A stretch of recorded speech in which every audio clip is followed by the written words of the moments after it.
5,841 tanks destroyed, 3,669 aircraft shot down, 163 days of bloody battle, a totally devastated city and around 2 million casualties, including wounded, captured and dead.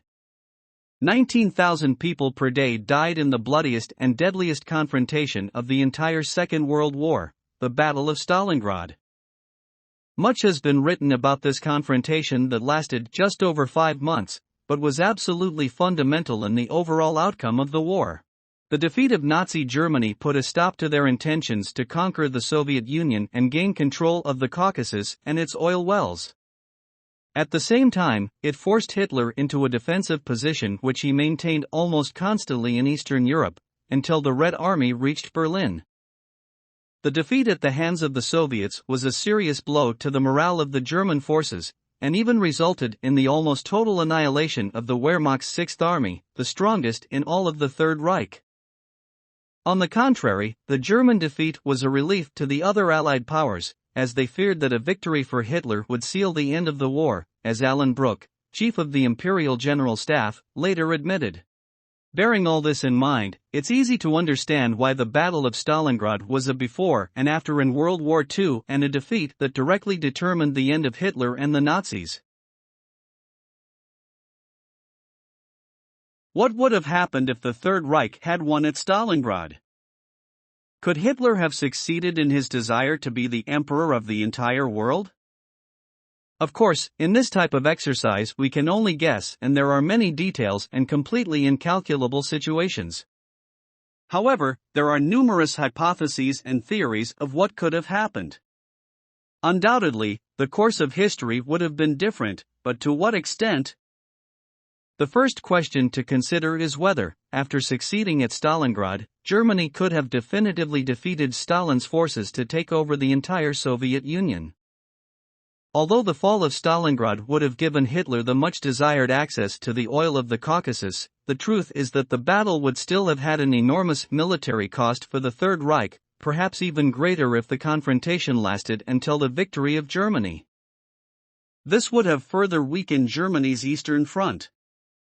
Regrouping and reinforcing troops to go to Moscow would definitely have taken a long time, especially considering the supply problems that the German forces were going through. Of course, the large number of casualties would also affect the Red Army, which would also have low morale after losing one of its most important cities, named after their leader. On the other hand, by conquering Stalingrad, the Nazis would gain control of the Volga River, through which they could seriously cut off supplies to Soviet troops in the western part of the country. The most possible scenario in this case is that the fighting for the Eastern Front would stall, Stalin managing to defend Moscow and part of its territory, and the Germans settling in the conquered cities. However, we could also assume that Germany would receive help from other Eastern powers to bring down the already battered Soviet Union. Turkey, which before the battle had an army of 1 million ready to attack, could have invaded the USSR from the Batumi region, while Japan could have invaded from the east, cornering Stalin and eventually defeating the Red Giant.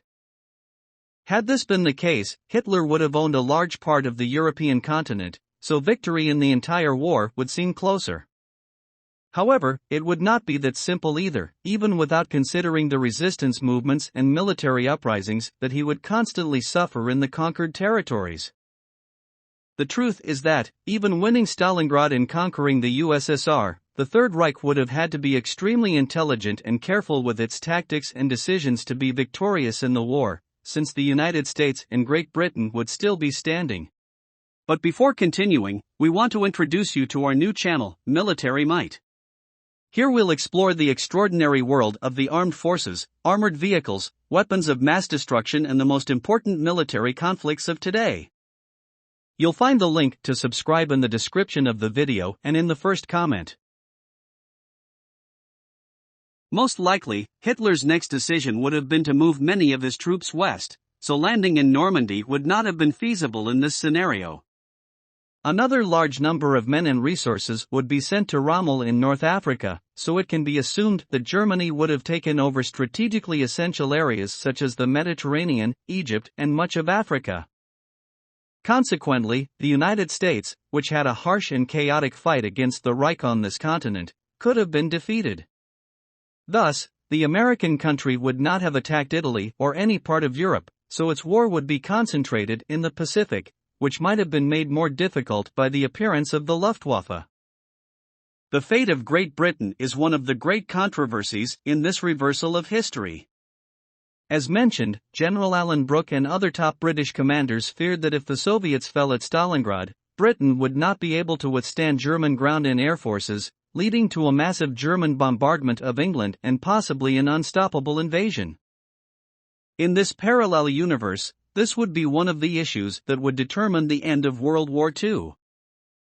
On the one hand, we must consider how long the war would have dragged on with the conquest of the Soviet Union and where the Manhattan Project would be at that point, since it is difficult to imagine a future in which Germany wins the war while being vulnerable to possible US nuclear attacks that could take off from British territory. That is why it would be necessary for Hitler to bring down Great Britain. Germany could undertake a second Battle of Britain and later a land invasion to conquer the country, commanded by Churchill. In this way, the United States, even if it won in the Pacific and managed to defeat Japan, would not have the necessary platform to launch a nuclear attack on Germany. With this, the last fundamental question opens: assuming this scenario where Hitler takes power in Europe and the United States defeats Japan, but does not have the capacity to attack the old continent, what would be the next move of the Third Reich? Basically, they would have two options: attack North America, further escalating World War II into a true hand-to-hand struggle for world control, or they could agree to a peace where the two great powers look askance at each other, entering into a sort of Cold War between Nazi Germany and the USA. Either way, this is just an imaginative exercise. It is impossible to know whether Germany would have won the war had it triumphed at Stalingrad, although we do know that this defeat partly sealed the fate of the Reich. Indeed, the only certainty we have is that a German victory would have considerably delayed the conclusion of the war, causing more and more deaths. We have reached the end of the video and now it's your turn to answer. What do you think would have happened if Hitler triumphed in Stalingrad? Leave your answer in the comment box below and don't forget to subscribe to our channel to learn about many more military events that left their mark on history. Thank you very much for joining us until the end, and stay tuned for our next video.